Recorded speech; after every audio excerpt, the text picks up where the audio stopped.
What is the most bone-chilling, inconceivable thing a parent has done to you?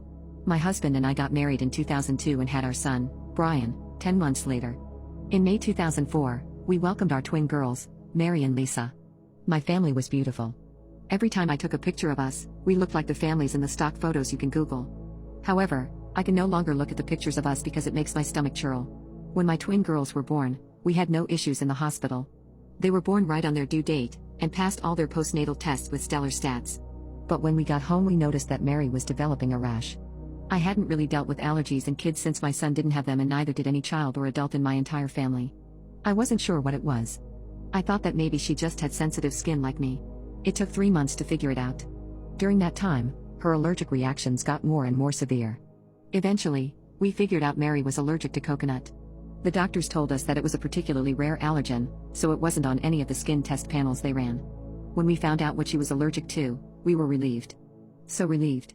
You see, when I was a kid, my mother would put coconut oil in my hair all the time. It looked greasy as hell.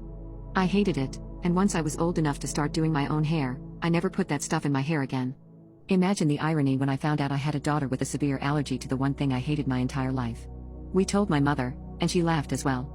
She made jokes about how my baby must have heard me talking about my hatred for coconut oil while she was still cooking inside me and decided that she needed to hate it too. We all had a good laugh and left it at that. Or so I thought. My mother and I have always had a contentious relationship at best. We got along well enough, but we vehemently disagreed on certain topics.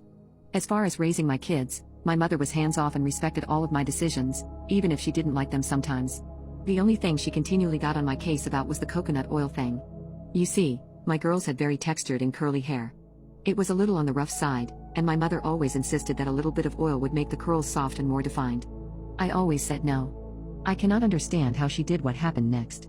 I was giving a midterm that day to my students, and I had to be at my research lab late that night. My husband was away at some conference, and our nanny was down with the flu. So, I had my mom come take them for the day.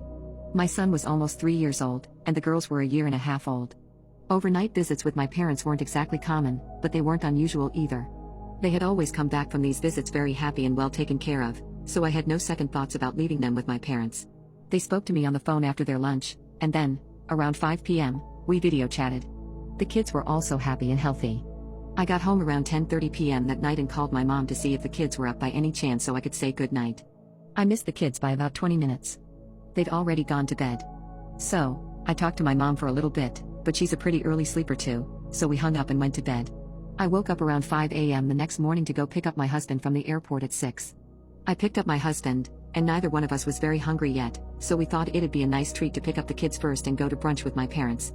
We got to my parents' house at 7:45 a.m. My parents weren't there. My son was at the neighbor's house and ran outside with the neighbor as soon as he saw his daddy and me pull up. He was hysterical and crying, and I couldn't calm him down. My blood pressure was rising because now I'm thinking that something horrible had happened to my parents. My neighbor tells me that she isn't sure what's happening, but there was an ambulance at my parents' house at 6 a.m. My dad had run over and woken them up to see if they could watch my son for a few hours until he got back. Of course, they'd said yes. I'm calling my parents non-stop at this point, and I'm getting frantic because I don't know what's happened. My son was still crying, but he was calmer. He still couldn't really explain to me what had happened, though. I honestly don't remember the details of what happened next, but somehow we figured out that the ambulance was from a hospital nearby. We broke several driving laws trying to get there. We got to the hospital, pulled into the emergency entrance that was for ambulances only, left the car, and bolted inside. A few nurses took notice of us immediately and were asking us what was wrong. I was calmer than my husband at this point, so I explained that I didn't know. I told her my twin girls and my parents were here somewhere. I'll never forget the look on that nurse's face. She knew exactly who I was at that moment, and she was about to cry. Another nurse took me and my husband to an empty room. They asked us to calm down and listen to the doctor before we went to find my family. My mother had put coconut oil in both my daughter's hair when they were playing the previous day before bed. The girls loved it when my mom did their hair, so they had asked for braids, and my mom accepted.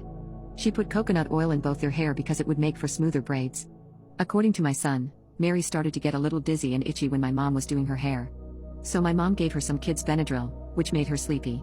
Since it was close to bedtime anyways, the kids then went to bed.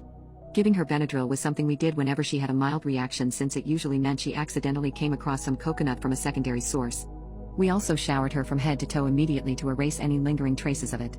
My mother simply gave her some Benadryl, kept the coconut oil in her hair and put her to sleep. The Benadryl made her sleepy and unable to wake up or be conscious enough to wake up her brother or cry. She vomited in her sleep, and the rash spread all over.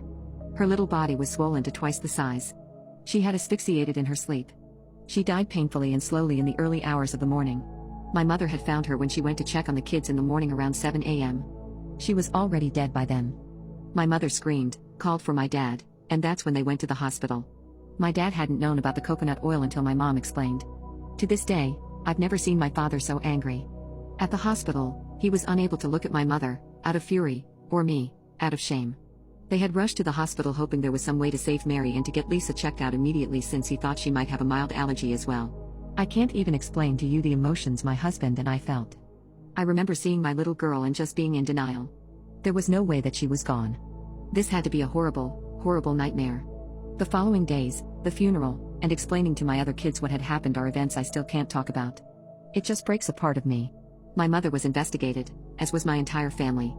I almost lost my kids to my country's version of CPS once because they thought my kids were in danger. My husband and I had to fight tooth and nail to show that uprooting them during this time would be the worst thing for them. My mother was never arrested. My father did leave her, though they're not officially divorced. It's been 13 years. Brian just got his license this year, and Lisa is going to start high school soon. Both of them are healthy and turning into amazing adults. I don't think I could ever recover from the loss of my daughter. We miss her so much.